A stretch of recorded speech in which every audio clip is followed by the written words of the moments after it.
There is a difference between building an enterprise AI capability and accumulating one.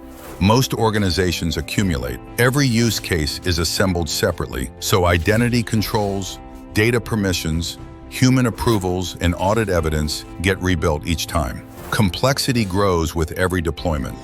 A designed architecture works differently. Shared operating capabilities are established once inside the operating system.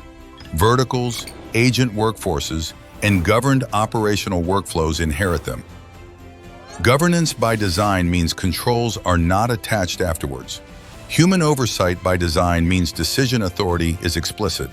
Sovereignty by design means the enterprise keeps control of its data. Build once, inherit everywhere. Naraxia, the governance-first AI operating system,